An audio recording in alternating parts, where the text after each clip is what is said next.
Nakalabas na ng bansa ang bagyong Hana, pero isang bagong bagyo naman ang nabuo sa loob ng Philippine Area of Responsibility, ang Tropical Depression Ining. Hindi na raw ito direktang makakaapekto pero hahatakin din ng bagyong Ining ang habagat na magdadala ng mga pag-ulan lalo na sa mga lugar na ngayon pa lang problemado na sa halos hindi humuhupang tubig baha. Para bigyan ng mukha ang balita, Mobile Journal, Kayla Makantan.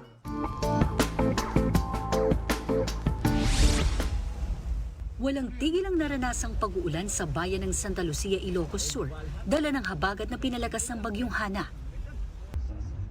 Sumunod na eksena, ang baha na nadatnan ng uploader. Lubog ang karamihan sa mga bahay na nadaanan niya. Ganito rin ang eksena sa bayan ng San Simon sa Pampanga. Lubog sa baha ang ilang parte ng mga kalsada dahil sa naipong tubig ulan. Ang boundary ng Balagtas at Bukawi sa Bulacan, nagpistula ding Waterworld. Pero ang bayan ng Kalumpit, lubog talaga sa baha dahil sinabayan pa ng high tide. Problemado tuloy ang mga residente. Lubog lahat ang gamit.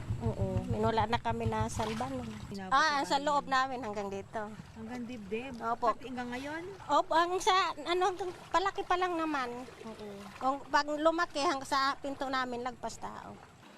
Ayon sa Bulacan PDRRMO, mababa ang lupa ng dalawang barangay na binaha, kaya nahirapan na lumabas ang baha papuntang ilog. Ganito raw ang karaniwang nangyayari kapag sabay na nag-uulan at high tide. Ito primarily cause ng high tide. Ngayong araw kasi na to, ang high tide natin ay kaninang 1:15 at nasa 2.67 pa ang ating height pa, almost 3 feet pa rin.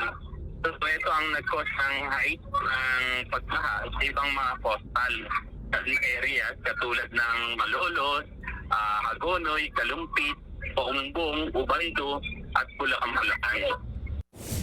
Makalipas naman ang 3 araw, natagpuan na rin ang bangkay ng 20 anyos na si John Alfred Amalias na palutang-lutang sa dagat. Nalunod siya kasamang isa pang binatilyo nang mag-swimming sa isang beach resort sa barangay Bago Aplaya, Davao City habang masama ang panahon. Nauna nang sinabi ng beach resort na sasagutin nila ang gastusin sa burol at pagpapalibing sa mga biktima, pero iniimbestigahan na rin kung dapat silang managot. Habang sa Valenzuela, isa ang patay, habang isa pa ang sugatan ng gumuho ang nasa 10 bahay sa kasagsagan ng malakas na ulan noong linggo.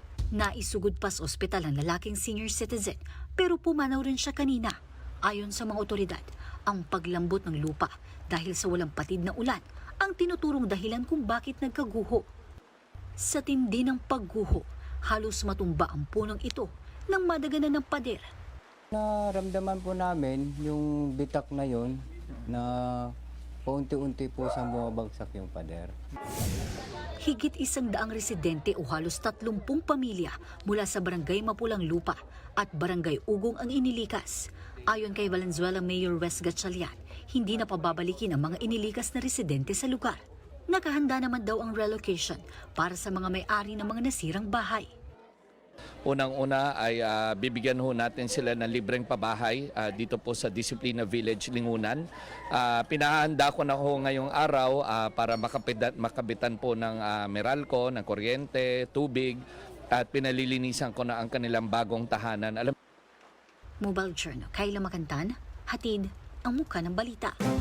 Sariwang balita ba ang hanap mo? Simple lang. I-click mo na ang subscribe button at ang notification bell para lagi kang updated sa mga balitang dapat mong malaman.